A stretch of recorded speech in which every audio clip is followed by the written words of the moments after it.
Very clear. Good afternoon सब लोग को, good afternoon.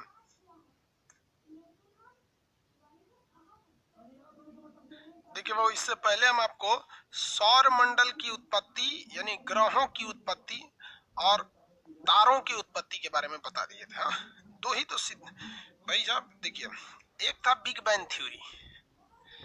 Big bang theory, ये बिग बैंग क्या था? ये ब्रह्मांड का निर्माण बता रहा था। ब्रह्मांड ब्रह्मांड कैसे बना है और ब्रह्मांड में मेनली क्या है? ससुरा खाली तारा तारा तो है, इन्हीं ताराओं से मिलकर बनता है ससुरा आकाशगंगा, गैलेक्सी, आकाशगंगा इन्हीं ताराओं से न मिलके बनता है। इसी तारा से मिलके हमारी मंदाकिनी बनी है, इसी से बनता है तारामंडल, इसी से बनता है नक्षत्र। सारा खेल तो तारों का है। तो big bang theory George lemon तेरे ने दे दिया था। उसके बाद सौर मंडल का सिद्धांत आपका डबल स्टार थ्योरी आया था। डबल वाला गलत हो गया था, double star theory, double star theory लिलिटन ने दिया था डबल स्टार। इन्होंने क्या बताया था? सौर मंडल, सौर मंडल।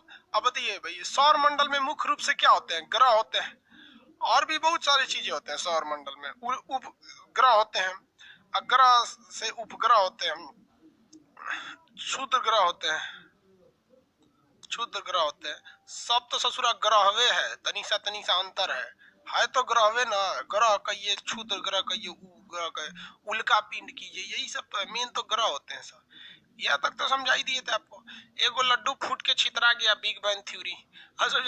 आया लिलिटन सबूत नष्ट करके अपने आप को सिद्धांतवादी बन गया। मोनो स्टार थ्योरी दो लोगों ने दिया था। मोनो स्टार थ्योरी बताया था ना, मोनो स्टार यानी सिंगल तारा का सिद्धांत दो लोगों ने दिया था। एक आदमी का नाम क्या था बताइए तो? गैसियस सिद्धांत किसने दिया था? सर बता दिया था जी आपको, किसी को दिक्कत नहीं ना था? डबल स्टार सब बता दिए थे कल। अब आ जाते हैं सौर मंडल के बारे में। सौर मंडल में पढ़ने के लिए, सौर मंडल को इंग्लिश में क्या कहते हैं? सौर मंडल को इंग्लिश में हम लोग कहते हैं सोलर सिस्टम। यही छोटा कैसे हो गया तुम? Solar system. ये सोलर सिस्टम जो है इसमें सबसे महत्वपूर्ण क्या चीज होता है? सूरज और उसके आसपास के एरिया को क्या कहा जाता है? Solar system. सूरज और उसके आसपास के पूरे ग्रहों को मिला देंगे तो क्या बन जाता है बाबू? सोलर सिस्टम बन जाता है। किसी को कोई प्रॉब्लम नहीं ना है?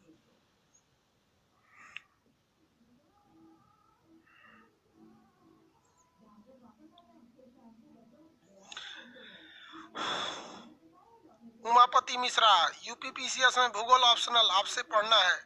क्या करना होगा तो पढ़िए, चुपचाप जाके लिख दीजिएगा नहीं तो कुछ एक्स्ट्रा पैसा दे दीजिए। सर आपका बर्थडे कब है प्लीज बता दीजिए यार, हमरा खुद ना पता है, हम क्या करेंगे? हम सीबीएसई बोर्ड के थोड़े हैं जो बर्थडे मनाएंगे। बर्थडे और कौन मनाता है? सर सीबीएसई बोर्ड का लड़का। Oh my God, birthday cake काटो और उसे सीबीएसई वाला केकवा काटेगा सर, जानते क्या करेगा सर? केकवा काट के और में पोत पात देगा, मुंह असियार बना देगा, हैप्पी बर्थडे। नहीं, सीबीएसई वालों का अलग ही स्वैग है एक ठो सब खुशी आता है सर सीबीएसई वाला बेचारा। देखो भैया, ये हमारा सौर मंडल, सौर मंडल में कौन होता है? सूरज होता है। हालांकि हमने इसको कहाँ बना दिया है? साइड में बना दिया है। लेकिन सौर मंडल सूरज के कहाँ रहता है? सूरज कहाँ रहता है? बीच में रहता है। इतना मेहनत किए, गलती बना दी। सौर मंडल कहाँ है भैया? बीच में है। सूरज कहाँ है? बीच में। अब इसके चारों ओर क्या घूमते हैं? सब ग्रह घूमते हैं सब। अब कोई यहाँ पे मरकरी है, उसके इधर में ऐसे शुक्र है, फिर ऐसे पृथ्वी है, पृथ्वी के बगल में ऐसे मंगल ग्रह हो जाएंगे। मंगल ग्रह के देखेंगे इस तरह से तो कौन सा ग्रह हो जाएगा भैया? बृहस्पति हो जाएंगे। ऐसे हो जाते हैं, इसीलिए जानबूझ के हम सूरज को साइड में बताते हैं ताकि सारा अंट जाए। अब आठों अंट में नहीं करेगा, देख रहे ऊपर का जगह खत्म हो गया तो सूरज है। तो एक बात बताइए भैया, हमको सबसे पहले ग्रहों के बारे में, सौर मंडल में हमको सबसे पहले शुरुआत कहाँ से करना चाहिए? मतलब ग्रहों से करना चाहिए या फिर सूरज से करना चाहिए? सूरज से करना चाहिए भैया, बीच वाला चीज है, इसको निपटा के खत्म कीजिए ना, उसका ग्रह पढ़ते पढ़ते आएंगे पृथ्वी पे उतर जाएंगे। तो हम शुरू करते हैं कहाँ से? सूरज से। सूरज से हम लोग शुरू करते हैं। सूरज की 6 परत होते हैं, 3 को दिखता है, 3 को नहीं दिखता है। तो सूरज जो होता है इसके हम पहले इंटरनल स्ट्रक्चर के बारे में पढ़ लेते हैं। सन जो है इसका इंटरनल स्ट्रक्चर कैसा है उसके बारे में पढ़ लेते हैं। सूर्य की आंतरिक संरचना के बारे में पढ़ लेते हैं। किसी को कोई दिक्कत नहीं ना जी?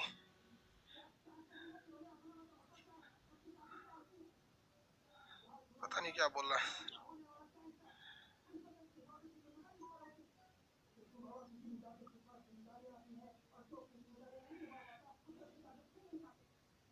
हाँ, सन से स्टार्ट करते हैं।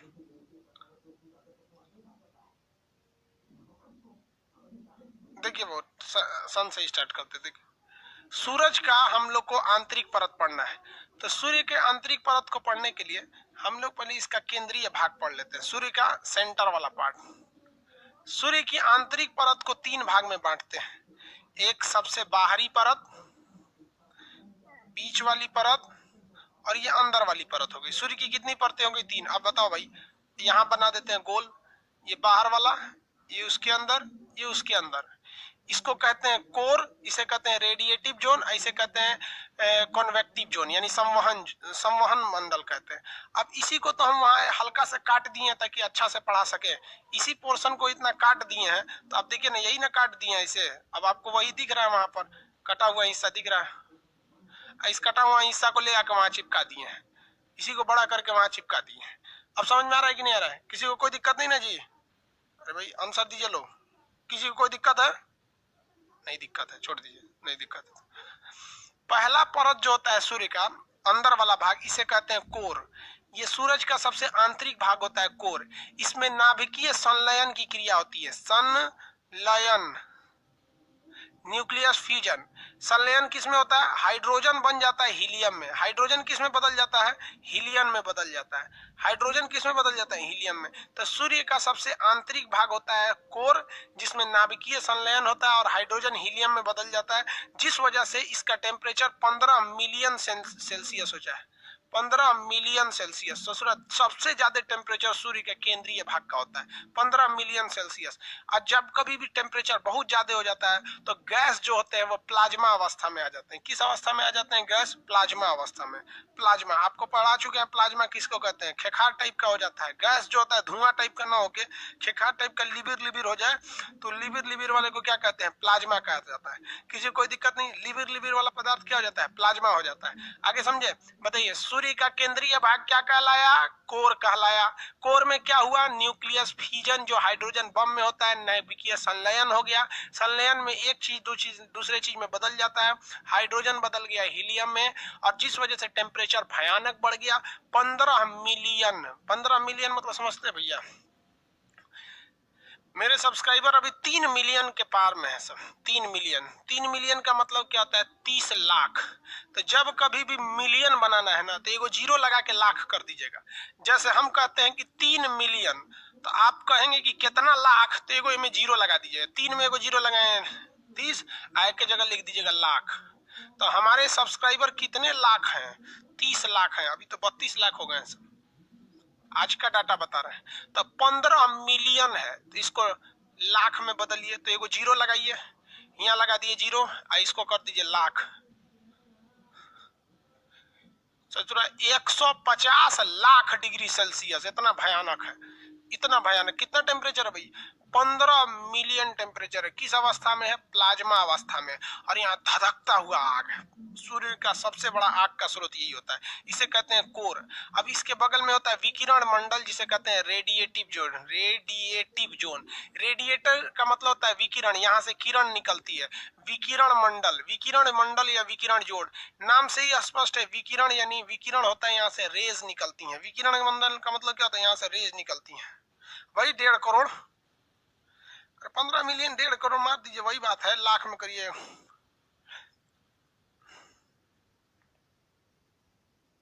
अरे कैमरा के फ्रेम में बाहर दिख रहा है।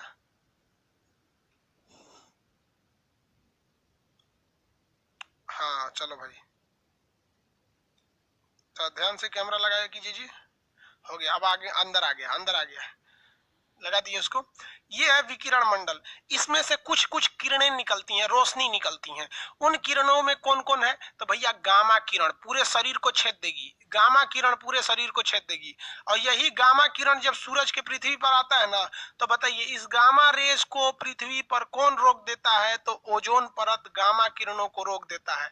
ये गामा किरण बनती कहाँ पर है? कोर में नहीं बनती है। इसकी दूसरी परत यानी जिसे रेडिएटिव जोन विकिरण मंडल कहते हैं, उसमें विकिरण का मतलब होता है किरण, उत्पन्न करने वाला, रोशनी उत्पन्न करने वाला। पहली रोशनी हो गई गामा किरण, उस ससुरा खतरनाक होता है। उसके बाद हो जाता है एक्स किरण, ये तो और खतरनाक होता है, हड्डी छोड़ के सब चीज को चीर सकता है, एक्स किरण। इसके बाद होता है फोटान। क्या निकलता है? फोटान। फोटान को ही हम कहते हैं सूर्य का प्रकाश। सूर्य के प्रकाश को टेक्निकल भाषा में हम क्या कहते हैं? फोटान। सूर्य के प्रकाश को क्या कहते हैं? फोटान। तो क्वेश्चन आएगा सूर्य के प्रकाश का मुख्य स्रोत कौन सा है? तो भैया यहाँ से नहीं निकलता है, कोर से नहीं निकलता है। कहां से निकलता है? ये रेडिएटिव जोन से निकलता है। कहां से निकलेगा? रेडिएटिव जोन से निकलता है। किसी को कोई दिक्कत नहीं है? किस जोन से निकलता है? रेडिएटिव जोन से निकलेगा। दो तीन किरणें निकलती है, सबसे खतरनाक गामा, फिर एक्स रेज और उसके बाद फोटान। हम जिसे प्रकाश कहते हैं वो क्या होता है? फोटान होता है। तो यहाँ प्रकाश का मुख्य स्रोत कौन सा हो जाता है? फोटान। किसी को यहाँ तक में कोई दिक्कत नहीं है? ओजोन रोक देता है। Very good.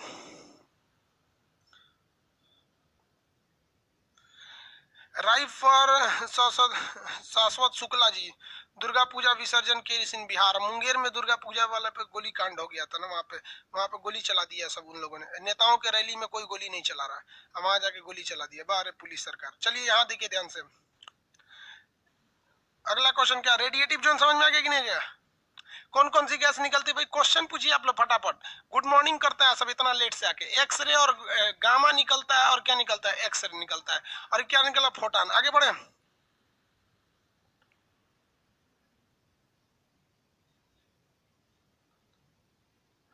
एक्सरे में कितना पॉइंट होता है भाई? एक्सरे आगे पढ़ाएंगे आपको, हम लोग का 6 रोंटगन पे पॉइंट एक्सरे होता है। तो दूसरा ये हो गया रेडिएटिव जोन। इसके बाद हो गया कन्वेक्टिव जोन। कौन सा हो गया? Convective zone.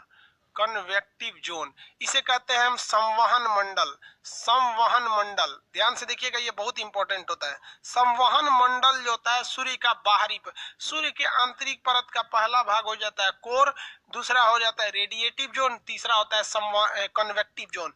इसको हिंदी में हम क्या बोलेंगे? संवहन मंडल बोलेंगे, दूसरे को कहेंगे विकिरण मंडल कहेंगे, और तीसरे को कहेंगे संवहन मंडल, सॉरी कोर, विकिरण और संवहन मंडल हो जाएगा। इस संवहन मंडल में ये हाइड्रोजन गैस के, हाइड्रोजन के सेल बन जाते हैं। क्या बन जाते हैं? सेल बन जाते हैं। सेल कैसे बनते हैं भाई? तो इस टाइप का सेल बन जाता है, मतलब एक कमर, इस टाइप का परत बन जाता है। इस परत को हम लोग क्या कहते हैं? सेल कहते हैं। इस परत को क्या कहेंगे? सेल कहते हैं लोग यहाँ पर। तो इस मंडल में इस परत के क्या बन जाते हैं सर? सेल बन जाते हैं सर। क्या बन गया सर भैया? सेल। ये सेल किसके बने होते हैं? सेल मतलब होता है कोश, मतलब चेम्बर टाइप का बन जाता है। ये हाइड्रोजन का सेल बन जाता है। क्वेश्चन क्या है? हाइड्रोजन के सेल कहाँ बनते हैं? तो इसके बाहरी परत यानी संवहन मंडल में सेल बन जाते हैं। संवहन मंडल में क्या बन जाते हैं? सेल बन जाते हैं। यहीं से आपका तीनों मंडल हो गया। अब आगे लेके चलते हैं। अल्फा, ये गामा किरण, एक्स किरण तथा फोटान कहां से निकलता है? तो विकिरण मंडल से। याद रखने के तरीका एकदम सिंपल है। गामा भी एक तरह का प्रकाश है, एक्सरे भी एक तरह की रोशनी है, और फोटान सूर्य के प्रकाश को भी बोलते हैं। ये सारा कहां से निकलता है? रेडिएशन से निकलता है, विकिरण मंडल से। ईंधन, इसका संलयन कहां होता है? विस्फोट कहां होता है? तो केंद्रीय भाग में होता है। हाइड्रोजन का किसमें हो जाता है? हीलियम में होता है। 15 मिलियन डिग्री सेल्सियस है। प्लाज्मा, इसकी अवस्था कौन सी होती है भैया? प्लाज्मा होती है। अवस्था कौन सी होती है? प्लाज्मा होती है। चलिए आगे देखते हैं हम लोग यहाँ पर संवहन मंडल। अब इसके आगे अगर आप ध्यान से देखेंगे तो अब आगे का एरिया देखते हैं। आगे क्या होता है? कभी कभी कोर वाला जो पार्ट होता है, कोर मतलब समझते हैं ना? कोर वाले भाग में कभी कभी ऊर्जा बहुत ज्यादा बन जाती है और धधक जाता है पूरी तरह से ऊर्जा। जब कभी भी ऊर्जा ज्यादा बन जाती है तो वो इस एरिया से निकलने लगती है। ये ऊर्जा यहाँ से निकलने लगती है, ऐसे बाहर निकलने लगती है। तो जिसमें ऊर्जा ज्यादा रहता है वो तो बाहर निकल जाता है, और जिस जिस कण में ऊर्जा कम रहता है वो कोर से बाहर निकलता है, लेकिन ये उसे वापस खींच लेता है। तो कुछ कुछ को तो ये वापस खींच लेता है, और कुछ कुछ इसे छोड़ के बाहर चली जाती है। कुछ चीजें, कुछ ऊर्जा को, कुछ आग की लपटों को, इसमें ऊर्जा क्या, आग की लपट रहेगी, तो कुछ लपट, जब यहाँ पर बहुत ज्यादा विस्फोट होने लगता है तो कुछ लपट कोर को चीर देती हैं, विकिरण को चीर देती हैं, और संवहन मंडल को चीर कर बाहर निकल जाती हैं। कहाँ निकल जाती हैं? बाहर निकल जाती हैं। और जब ये बाहर कुछ निकल जाती हैं यहाँ पर सौर मंडल में, तो ये अलग हो जाती है सौर, कुछ वहीं पर वापस चली जाती हैं। जो वापस चली जाती हैं उनको हम अभी बात नहीं करेंगे, क्योंकि वापस घुसेगी तो फिर हम इधर ही आ जाएंगे। जो इधर गई हैं सब, इन्हें हम कहते हैं सौर ज्वाला। क्या कहेंगे? सौर ज्वाला। ज्वाला आप समझते ही हैं, लपट कहा जाता है ज्वाला। इसको इंग्लिश में कहा जाता है solar spot, solar flame, spot नहीं, सोलर फ्लेम, सोलर फ्लेम। आपसे कहेगा कि सोलर फ्लेम कहाँ देखे जाते हैं, तो सोलर फ्लेम कहाँ देखा जाएगा भैया, तो ये सौर मंडल में देखा जाएगा। सोलर फ्लेम क्या होती हैं, तो सूरज की लपटें होती हैं जो बहुत विस्फोट के कारण सूर्य को छोड़कर चली जाती हैं, और इन्हें हम क्या कहते हैं, सोलर फ्लेम कहते हैं। और ये कहाँ घूमने लगती हैं सब, सौर मंडल में घूमने लगते हैं सब। लेकिन हमारे ग्रह का नाम क्या है भैया, पृथ्वी है। हम लोग किस गोला पे रहते हैं, हम लोग रहते हैं पृथ्वी वाले गोला पे रहते हैं। पृथ्वी अपने गुरुत्वाकर्षण के कारण इसे खींच लेती है अपनी ओर। ये बकलोलवा को समझे में नहीं आता है पृथ्वी को कि वो आग की लपट खींच रहा है, और वो खींच के अपने ऊपर गिरा लेता है। सब आदमी मर जाता है, धबाधब आसमान से न धप धप धप धप गिरता है क्या चीज, आग, आदमी मर जाता है, यहाँ पर पृथ्वी पे मर जाता है। ये बकलोल पृथ्वी अपनी ओर खींच लेता है। पृथ्वी क्या करता है, खींच लेता है। तो जो लपटें ऊपर की ओर जाती हैं, जो लपटें ऊपर की ओर जाती हैं और कुछ लपटें नीचे की ओर जाती हैं, तो नीचे वालों को कहते हैं ऑरोरा। नीचे वाले को क्या कहते हैं, ऑरोरा ऑस्ट्रियोलिस, ऑस्ट्रियोलिस, ऑरोरा ऑस्ट्रियोलिस। नीचे वाले को क्या कहते हैं, ऑरोरा ऑस्ट्रियोलिस। अब ध्यान से देखिए, पृथ्वी के बाहर, ये बताइए पृथ्वी पे गिर ही नहीं सकती है, क्योंकि पृथ्वी के ऊपर हवाओं की एक परत है। ये वायुमंडल की एक परत है जो हमारी रक्षा कर रहा है। अगर हाई स्पीड से आता है तो इसे छलका के वापस भेज देता है, वो वापस भेज देता है। तो कुछ किरणें ऊपर चली जाती हैं, कुछ नीचे चली जाती हैं। इन रोशनी को हम लोग कहते हैं ऑरोरा। इस रोशनी को क्या कहते हैं, ऑरोरा। भाई ये आग की लपट है, ये तो रोशनी की तरह दिखेगा ही, और ये पृथ्वी के गुरुत्वाकर्षण के कारण पृथ्वी पर ही गिरने वाला था, जिससे पृथ्वी पर जीवन का अंत हो जाता। लेकिन पृथ्वी के बाहर एटमॉस्फेयर की 5 परतें हैं, ये परत इसको छलका के बाहर कर देती हैं, और ये बाहर बाहर चले जाते हैं। लेकिन पृथ्वी पे इसकी रोशनी को देखी जा सकती है। इस रोशनी को हम ऑरोरा कहते हैं। यह रोशनी जब नीचे देखी जाती है तो इसे कहते हैं ऑरोरा ऑस्ट्रियोलिस, क्योंकि नक्शा में देखेंगे तो ऑस्ट्रेलिया नीचे है, तो ऑरोरा ऑस्ट्रियोलिस। और ऊपर वाले को कहते हैं ऑरोरा बोरियोलिस, ऑरोरा बोरियोलिस, बोरियोलिस। समझ में आ गया कि नहीं आ गया, तो बताइए, सूरज से निकलने वाली आग की लपट को क्या कहते हैं, सौर ज्वाला। पृथ्वी के गुरुत्वाकर्षण के कारण ये कहां गिरने वाली होती है, पृथ्वी पर। लेकिन अगर ये पृथ्वी पर गिर जाती तो हमारे जीवन की मौत हो जाती, सारे लोग मर जाते। इसीलिए पृथ्वी का रक्षा कवच किसे कहा जाता है, वायुमंडल को कहते हैं। कि कोई भी चीज ऊपर से फेंकिएगा ना तो आने नहीं देता है, ऊपर जला के खत्म कर देता है। कल्पना चावला भी एंट्री मार रही थी, गलत एंगल से एंट्री मार दी, उन्होंने ऊपर जला दिया, कहा कि ऊपर रहो। पृथ्वी को समझ में नहीं आया कौन सी है, उसको लगा खतरा वाला चीज है, ऊपर जला दिया। तो कोई भी चीज ऊपर से फेंकिएगा ना नीचे आता ही नहीं, पृथ्वी पे जला के ऊपर खत्म कर देता है। कुछ खास एंगल है, जिस एंगल पे अगर एंट्री मारेंगे तो आ सकते हैं। इसी वजह से अंतरिक्ष वाले उसी एंगल से एंट्री मारते हैं सब। ये जब छिछला के वापस फेंक देता है तो इस सौर ज्वाला को हम, प्रकाश जो देखते हैं, इस प्रकाश को हम लोग क्या कहते हैं, ऑरोरा। यह प्रकाश अगर ऊपर देखा गया तो ऑरोरा बोरियोलिस, और नीचे देखा गया तो ऑरोरा ऑस्ट्रियोलिस कहते हैं। अब एक बात बताइए, जहां दो चीजों में रगड़ होगा, यहाँ पृथ्वी के वायुमंडल और इस ऑरोरा में रगड़ होगा कि नहीं होगा, तो रगड़ होने से कोई भी चीज में आवाज उत्पन्न होती है। दुनिया के कोई भी चीज को रगड़िएगा तो एक आवाज उत्पन्न होती है। तो ऐसे आवाज को हम व्हिसलर कहते हैं। क्या कहते हैं, व्हिसलर। ऐसे आवाज को क्या कहेंगे, व्हिसलर कहते हैं। यूपीएससी में क्वेश्चन पूछा था, व्हिसलर की उत्पत्ति किससे होती है लड़का पगला गया था, उसको यही समझ में नहीं आ रहा था जो कोने सब्जेक्ट का क्वेश्चन है, व्हिसलर की उत्पत्ति किससे होती है। पेड़ पौधा समझ रहा था सर, बॉटनी का।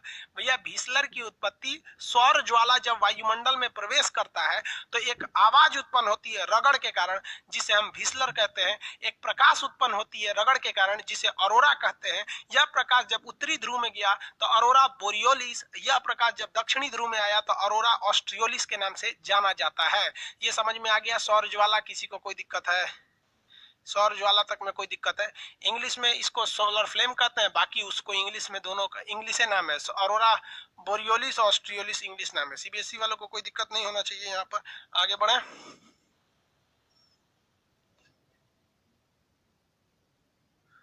हो गया। एक कौन आदमी पूछ रहे हैं, अभय मिश्रा की क्या नाम है, कौन सा फोर्स है जो पूरे ब्रह्मांड को खींच रहा है। अभी इस फोर्स के बारे में किसी को पता नहीं है। जिस दिन पता हो जाएगा हम आपको बता देंगे कि पूरे ब्रह्मांड को कौन खींच रहा है। कौन सा फोर्स था जिसने खींचकर बिग बैंग थ्योरी को ब्लास्ट करा दिया, किसी को पता नहीं है। सौर फ्लेम में अंतर नहीं ना समझ में आ गया आप लोगों को। आगे देखते हैं।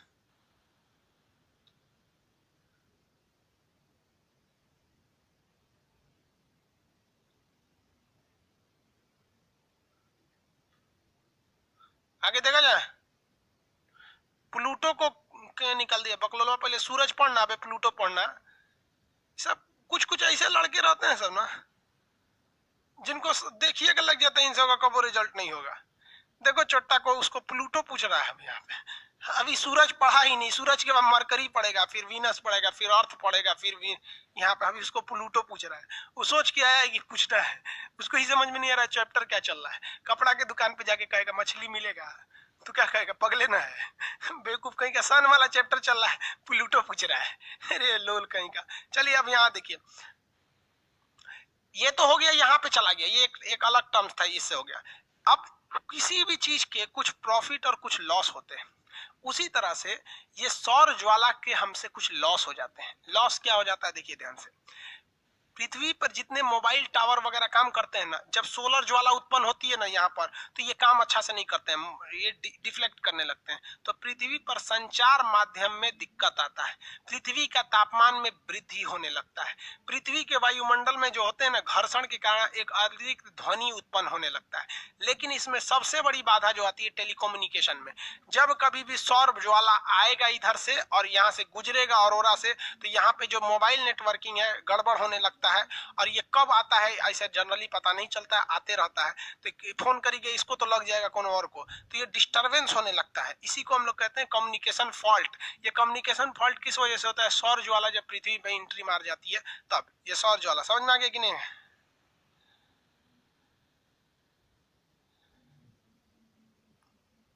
सर पृथ्वी पर हाइड्रोजन का परसेंटेज पूछता है। हाँ बाबू परसेंटेज पूछता है, बता देंगे। अभी हम स्ट्रक्चर बता रहे हैं, परसेंटेज पूछता है। वेरी गुड, आपका क्वेश्चन अच्छा, हम बता देंगे।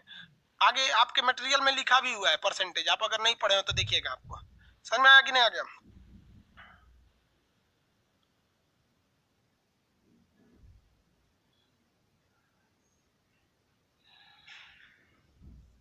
चलो भाई देखो, पता नहीं क्या क्या लिखता है। अब यहाँ पर एक चीज समझिए कि जो किरण वापस आ गई थी, ये तो किरण वापस आ गई, ये वापस क्यों आ पाई? क्योंकि इसके पास एनर्जी कम था और इसके पास एनर्जी ज्यादा था, इसलिए भाग गया। क्या हो गया? भाग गया। जैसे देखिएगा कोई आदमी ना मुर्गी उर्गी पाला रहता है या खरगोश या कोई जानवर पाले हैं, उसको पकड़ने जाइएगा ना तो कुछ जिसके पास तेज भागता है सो भाग जाता है, जो कमजोर रहता है सो पकड़ा जाता है। इधर आओ यहाँ पे, तो ये जो कमजोर था सो ये सब तो पकड़ा गया सब, ये भाग नहीं पाया सब, तो ये यहीं पे रह गया सब, भाग नहीं पाया सब तो यहीं रह गया सब। तो जो सौर ज्वाला रहती है इसका टेम्परेचर बहुत ज्यादा रहता है। इसका टेम्परेचर क्या रहता है? बहुत ज्यादा रहता है, लगभग 6000 डिग्री सेल्सियस रहता है इसका। कितना रहता है? 6000 डिग्री सेल्सियस। और जो लौट के आ जाता है, लौट के जो आता है उसका टेम्परेचर 4000 डिग्री सेल्सियस से लेकर 1500 डिग्री सेल्सियस देता है।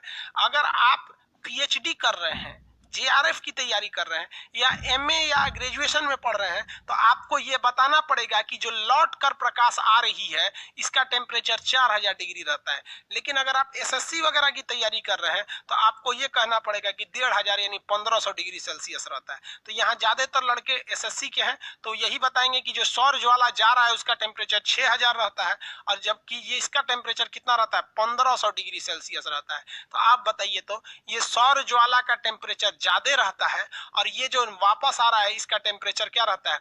कम रहता है।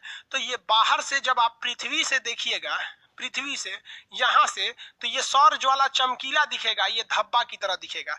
इसलिए इसको कहते हैं हम सोलर स्पॉट। क्या कहेंगे? सोलर स्पॉट का सौर कलंक कहते हैं। क्या कहते हैं? कलंक। कलंक पृथ्वी पर से देखने के कारण, जब आप पृथ्वी से देखेंगे दूरदर्शी के द्वारा तो सौर ज्वाला तो चमकीला दिखेगा, लेकिन जहां से वो लौटा है उसका टेम्परेचर कम है। तो टेम्परेचर कम होने के कारण इसे हम लोग क्या कहते हैं भैया? सोलर स्पॉट यानी सौर कलंक कहते हैं। क्या कहेंगे? सौर कलंक के नाम से जानते हैं। सौर कलंक का टेम्परेचर कितना डिग्री होता है? 1500 डिग्री सेल्सियस होता है। कितने डिग्री? 1500 डिग्री सेल्सियस होते हैं। जबकि सौर ज्वाला का टेम्परेचर बहुत ज्यादा होता है, लगभग 6000 डिग्री सेल्सियस होते हैं सौर ज्वाला का। और ये हो गया आपका क्या चीज? सौर कलंक। क्या हो गया? सौर कलंक हो गए सब। किसी को कोई दिक्कत नहीं है यहाँ पे सौर कलंक से? सौर कलंक समझ में आ गया कि नहीं आ गया? किसी को दिक्कत नहीं? सौर कलंक, सौर कलंक का टेम्परेचर कम होता है। आगे बढ़े सर। यूपीएससी में के लिए यही पढ़ना है, तो अभी तक आप प्रीवियस क्वेश्चन नहीं देखे हैं यूपीएससी का, यही पढ़ना है। सर अपसौर और उपसौर में बराबर समय में सूर्य प्रकाश आती है? नहीं बाबू।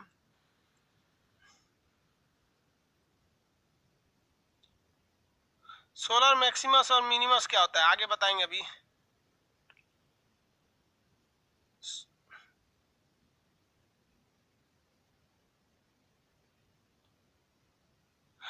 एक तो पूछ रहा है सर कोरोना किस हिस्सा में, वो गारंटी लूसेंट वाला है। लूसेंट में क्या दे रखा है कि सूरज की बाहरी परत को दे रखा है, टोटल सूरज की 6 परत पढ़ना है। लूसेंट में उसने दे रखा है प्रकाश मंडल, कोरोना और सौर मुकुट या क्रीट दे रखा है। लूसेंट में पूछ रहा है सर ये पूरा पढ़ा दिए, इसमें तो कोरोना दिख ही नहीं रहा है। कोरोना बाबू बच्चों वाला चीज है, अब ये वाला चीज समझिए। अब सोलर स्पॉट साइकिल समझते हैं लोग, सोलर स्पॉट साइकिल क्या होते हैं सब। ये सौर कलंक तो समझ में आ गया कि नहीं आ गया आपको? सौर कलंक समझ में आ गया? सौर कलंक कोई धब्बा नहीं है, बल्कि यह टेम्परेचर कम रहता है, इसलिए इसे हम लोग दूर से देखने पे ये धब्बा की तरह लगता है, जिसे हम लोग कहते हैं सोलर स्पॉट के नाम से जानते हैं। किस नाम से जानेंगे? सोलर स्पॉट के नाम से जानते हैं। देखिए अब ये संवहन मंडल होता है यानी कन्वेक्टिव जोन है, इसमें ये चौकोर चौकोर जो सेल होते हैं ये केवल यहाँ थोड़ी होते हैं, हर जगह पाए जाते हैं। क्या पाए जाते हैं? हर जगह पाए जाते हैं। और हर जगह से सौर ज्वाला निकलते रहती है, ऐसे ऐसे ऐसे ऐसे निकलते रहती है, कोई एक जगह से तो फिक्स है नहीं, हर जगह से ऐसे सौर ज्वाला निकलेगी। यहाँ हम बना देते हैं दोबारा, यहाँ से भी सौर ज्वाला निकलेगी, यहाँ से भी, यहाँ से भी, यहाँ से भी सौर ज्वाला निकलते रहती है। जहां से सौर ज्वाला निकलती है ठीक उसके पीछे क्या बन जाता है? सोलर स्पॉट बन जाता है। क्या बन जाता है? सोलर स्पॉट बनता है। क्या बनेगा? Solar spot. सोलर स्पॉट जो बनते हैं वो 0 डिग्री से लेकर 40 डिग्री के बीच में बनते हैं। 0 डिग्री से कितने डिग्री के बीच में बनते हैं? 40 डिग्री के बीच में। तो इसी को सोलर स्पॉट साइकिल कहते हैं। सोलर स्पॉट साइकिल कहा जाता है कि सोलर स्पॉट जो बनते हैं वो 0 डिग्री से लेकर कहां तक देखे जाते हैं? 40 डिग्री तक देखे जाते हैं ज्यादा, क्योंकि 0 से 40 डिग्री के बीच में ही यहीं से जो भी विस्फोट करता है, कोई चीज विस्फोट करेगा तो ऐसे ही विस्फोट करता है, ऊपर की ओर कम करता है। तो ये 0 डिग्री से लेकर, कहां से? 0 डिग्री से लेकर कहां तक विस्फोट करते हैं? 40 डिग्री तक। यहीं पे मान लीजिए 40 डिग्री, तो कहेगा कि solar spot cycle, solar spot cycle कहां से कहां तक जाता है? तो 0 डिग्री से लेकर कहां तक? 40 डिग्री तक जाता है। ये क्वेश्चन आपका जीआरएफ जो कर रहे हैं ना, नेट जीआरएफ, उन लोग के लिए इंपॉर्टेंट है कि सोलर स्पॉट साइकिल कहां से देखने को मिलेगा? सूरज के विषुवत रेखा यानी 0 डिग्री से लेकर कहां तक? 40 डिग्री तक। तो इन्हीं के बीच में सौर ज्वाला भी दिखेगा, इन्हीं के बीच में सौर कलंक दिखेगा, क्योंकि जहां सौर ज्वाला रहती है उसी के पीछे क्या देखने को मिलता है? सौर कलंक देखने को मिलता है। अब यहां से यहां जाने में इसको कितना टाइम लगता है? तो एक सोलर स्पॉट साइकिल पूरा करने में यहाँ पे कितना? 0 से 40 डिग्री जाने में कितना टाइम लगते हैं? 5.5 साल का समय लगता है। कितने समय लगता है? 5.5 साल का समय लगता है। एक बार जाने में 5.5 साल और आने में 5.5 साल। तो किसी चीज का एक कंप्लीट साइकिल कब कहते हैं? जब कोई चीज गया और वापस आ गया। तो इस कंप्लीट क्रिया को हम क्या कहा जाता है? साइकिल कहा जाता है, साइकिल। तो सौर कलंक जो होते हैं या सौर ज्वाला वो बनते हैं 0 डिग्री, फिर कुछ साल बाद यहाँ बनेगा, कुछ यहाँ बनेगा, फिर यहाँ, फिर यहाँ, यहाँ, यहाँ, यहाँ, यहाँ, धीरे धीरे बनेंगे, बनते बनते बनते बनते कहाँ तक जाएंगे? 40 डिग्री तक जाएंगे। इस बीच उनको कितना समय लगेगा? 5.5 साल लगेगा जाने में, और फिर आने में कितना साल लगेगा? 5.5 साल लगेगा आने में। तो कंप्लीट साइकिल कितने साल का होता है? 5.5 जाने में, 5.5 आने में। तो ये 5.5 जाने और 5.5 आने में टोटल 11 साल का समय लगता है। क्वेश्चन कहेगा सोलर स्पॉट साइकिल कितने साल का होता है? तो वह 5.5 प्लस 5.5, एक बार जाने में एक बार आने में 11 साल का होता है। कितने साल का होता है? 11 साल का होता है सोलर स्पॉट साइकिल, 11 साल का। कितने डिग्री तक होता है सोलर स्पॉट साइकिल? तो 0 डिग्री से जाता है और 40 डिग्री के बीच में यह सोलर स्पॉट साइकिल देखे जाते हैं। यानी 0 डिग्री और 40 डिग्री के बीच में जितना ग्रह आएंगे सब, उन पर ये वाली ऑरोरा ओरियोलिस, ऑरोरा बोरियोलिस जैसी घटनाएं देखने को मिलेंगी। समझ में आ रहा है कि नहीं आ रहा है? किसी को कोई दिक्कत है?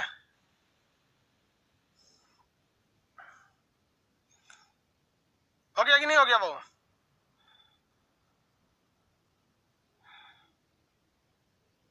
किसी को कोई दिक्कत नहीं ना? आगे बढ़ जाए, चलिए देखिए ध्यान से। एक बार क्वेश्चन आया था कि सोलर इवेंट किसे कहते हैं? सोलर इवेंट किसे कहा जाता है? तो 100 बार जब ये साइकिल घूम जाता है, 100 बार जब ये साइकिल क्या हो जाता है, घूम जाता है, तो उस घटना को हम लोग एक सोलर इवेंट कहते हैं। तो एक कंप्लीट साइकिल को हम लोग सोलर साइकिल कहते हैं। 5.5 साल में गया, 5.5 साल में आया, यानी 11 साल बराबर एक सोलर स्पॉट होता है। सोलर स्पॉट कितने साल का हो गया? 11 साल का। और अगर ऐसे ऐसे 100 साइकिल घूम गए तो उसे क्या कहेंगे? Solar event. तो सोलर इवेंट में कितने साल होते हैं? 1100 साल। 1100 साल का क्या होता है? एक सोलर इवेंट होता है। नहीं समझे लोग? देखिए दोबारा समझिए। सोलर स्पॉट बनता है 0 डिग्री से 40 डिग्री के बीच में। यहाँ बनते बनते इसको यहाँ तक पहुंचने में 40 डिग्री पर 5.5 साल लगा, वापस आने में 5.5 साल लगा, यानी टोटल एक साइकिल कंप्लीट करने में उसे कितना साल लग गया? 11 साल लग गए सब। और ऐसे ऐसे 100 साइकिल को हम लोग सोलर इवेंट कहते हैं। तो दो ही क्वेश्चन हो सकता है कि एक सोलर इवेंट में कितने साइकिल होते हैं? तो 100 साइकिल होते हैं। या फिर पूछ देगा कि एक सोलर इवेंट में कितने समय होते हैं, यानी कितना साल होता है? तो भैया 100 में 11 का गुणा कर दीजिए, 1100 साल का एक सोलर इवेंट होता है। सोलर इवेंट 1100 साल का होता है। किसी को कोई दिक्कत नहीं है? आगे बढ़े। सोलर इवेंट, अभी एक भी सोलर इवेंट नहीं हुआ है। अभी तो सोलर इवेंट एक भी नहीं हुआ है। 2013 में तो 23वां साइकिल था। 2013 में कौन सा साइकिल था? 23वां साइकिल था। अब आप यहाँ पे पगला जाएंगे लोग। 2013 में इसका 23वां साइकिल पूरा हुआ। अब कहेंगे ले भाई साहब इतना पुराना सूरज है। तो भाई इतना पुराना सूरज है, बात हकीकत है, लेकिन हम लोग को ये जानकारी पता कैसे चला? पृथ्वी तो बहुत पुरानी है, न्यूटन तो ये खोज किया था आपका गुरुत्वाकर्षण का, है कि नहीं? तो जब से खोज हुआ तब से ना आप गिनिएगा कि जब से बना है तब से गिनने लगिएगा। तो जब से सूरज के बारे में पता चला है, एस्ट्रोनॉमी सब जितने बताए हैं सब, तब से लेकर अगर 2013 में देखेंगे तो 2013 में ये कौन सा साइकिल था? 23वां साइकिल था। इसमें 11 साल और जोड़िएगा तो 2027 आ जाएगा, 24 आ जाएगा। 2024 में कौन सा साइकिल पूरा हो जाएगा? पूरा हो जाएगा। तो 2013 में सोलर स्पॉट का 23वां साइकिल था। तो इसका मतलब ये नहीं कि 23वें साइकिल, खोज बहुत इधर हुआ था ना 18वीं सदी में, इसलिए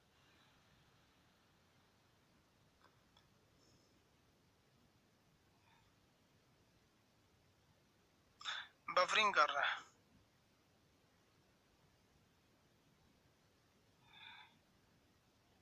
सही हो गया? बफरिंग कर रहे हैं, यहाँ पे बैठ जाएगा वहां। आप लोग पिछले वाले सर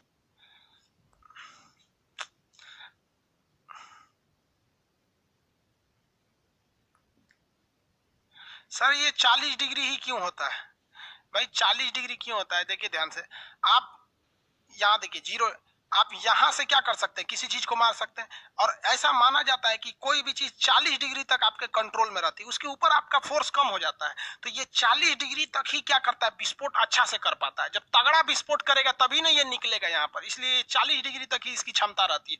40 डिग्री के ऊपर भी निकलता है, लेकिन सौर ज्वाला नहीं बन पाता, वहीं पे बन के खत्म हो जाता है।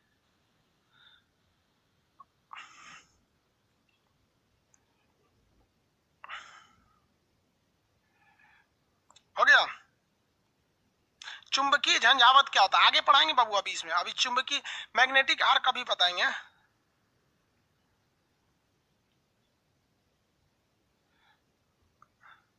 एक आदमी पूछ रहे हैं सर यूपीएससी की तैयारी कर ले रहे बेवकूफ कहीं का, तुम जाको कभी यूट्यूब पर जाओ, किसी और टीचर से पढ़ो या कहीं देखो, प्रीवियस क्वेश्चन उठाओ इसका, तुमको लगेगा खुद पढ़ोगे कि नहीं पढ़ोगे। किसी टीचर से जाके पूछोगे कि हमको आप पढ़ा दीजिएगा, कभी बोलेगा कि नहीं पढ़ाएंगे, क्योंकि उसको फीस लेना है। हद है यार, तू लोग बेवकूफ लोग यहाँ पर। अब समझ में आया कि टीचर लूटता क्यों है। लूटने के लिए बने ही हो तुम लोग। पूछता है कि सर ये पढ़े हो जाएगा, यार तुम डिसाइड करो ना कि तुम्हें जो चाहिए वो यहाँ मिल रहा है कि नहीं मिल रहा। नहीं मिल रहा है तो चले जाओ, मिल रहा है तो चुपचाप पढ़े रहो। समझ में आया कि नहीं आया?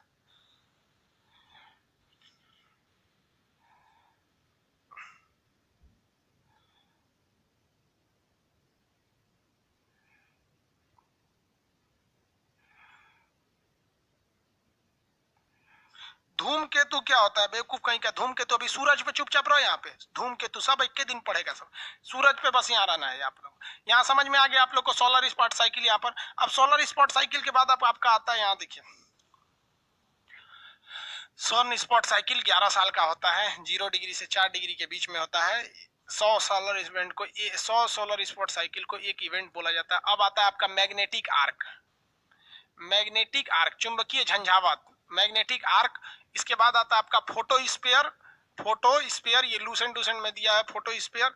उसके बाद आता है क्रोमोस्फीयर, क्रोमोस्फीयर। उसके बाद आता है कोरोना, कोरोना, कोरोना ये ग्रहण के समय दिखता है, कोरोना। समझ में आ गया कि नहीं? कोरोना बीमारी नहीं, ये ग्रहण के समय। सूरज में अब ये चीज बच गया पढ़ाने के लिए, समझ में आ गया? कोई दिक्कत नहीं, आज जितना पढ़ाएं उतना के लिए आज ही रहने दीजिए, इसको कल पढ़ाएंगे क्योंकि बैकएंड सर्वर पे लोड बहुत ज्यादा हो गया, बढ़ जाएगा ना, फिर बढ़ गया तो फिर अगला क्लास डिस्टर्ब हो जाएगा। बैकएंड पर कितना लोड है? ज्यादा का लोड है बैकएंड पे। चलिए आज के लिए इतना ही रहने देते हैं। रीजन क्या है कि सूरज के दो पार्ट होते हैं, देखिए ध्यान से। हम आपको अंदर का पार्ट बता दिए, कोर बता दिए हैं, ये रेडिएटिव जोन बता दिए हैं, और क्या बता दिए हैं, ये कन्वेक्टिव जोन बता दिए हैं। अब बच गया है बाहर का जोन। क्या बच गया? ये बाहर का जोन, ये वाला, ये हो गया फोटोस्फीयर। क्या हो गया भैया? ये फोटोस्फीयर हो गया, हो गया। और उसके बाद अगर देखेंगे तो ये क्रोमोस्फीयर हो गया, क्रोमोस्फीयर हो गया। यहाँ पर समझ में आ गया कि नहीं आ गया? अब उसके बाद जब ग्रहण लगेगा तब हो जाएगा कोरोना। बिना ग्रहण के तो कोरोना दिखेगा नहीं, ग्रहण लगेगा तब कोरोना हो जाएगा। तो सूरज के दो पार्ट होते हैं ना यार, बाहर वाला ही तो हमें दिख सकता है। आपको हमारा क्या दिख सकता है? चमड़ा दिख सकता है, बाल ओल दिख सकता है, अंदर का किडनी गुर्दा थोड़े दिखेगा। तो ये जो अंदर का चीज तो हम पढ़ा दिए, किडनी गुर्दा। अब बाहर से सूर्य को पढ़ा देंगे, इसमें एक हो जाएगा कोरोना, एक हो जाएगा ये फोटोस्फीयर, कोरोना, क्रीट, ये सब चीजें इसको कल बताएंगे क्योंकि ये सूर्य का बाहरी परत है। कल सूर्य को कंप्लीट कर देंगे कि कितने इसमें हाइड्रोजन का परसेंटेज, कितना हीलियम का। उसके बाद ग्रहों को बताएंगे। जब सारा ग्रह कंप्लीट हो जाएगा ना, देखिए ये हो गया ना, इसके बाद क्या बताएंगे? ग्रह, ग्रह। जब सारे ग्रह हो जाएंगे ना तब उपग्रह बताएंगे, उपग्रह, उपग्रह। जब उपग्रह हो जाएगा ना तब उल्का पिंड, उल्का पिंड। उसका हो जाएगा तब धूमकेतु, धूमकेतु। उसके बाद बताएंगे बौना ग्रह, बौना ग्रह। इसमें आता है प्लूटो, इसमें आता है प्लूटो। अभी आप लोग बाबू यहाँ पे हो लोग, जब ये हो जाएगा तो ग्रह, ये सब, ये सब। आज के लिए इतना ही, अगला क्लास कल देखेंगे लोग। जय हिंद। लोड बांटिए जी सर्वर पे, अगला क्लास में बढ़ जाएगा।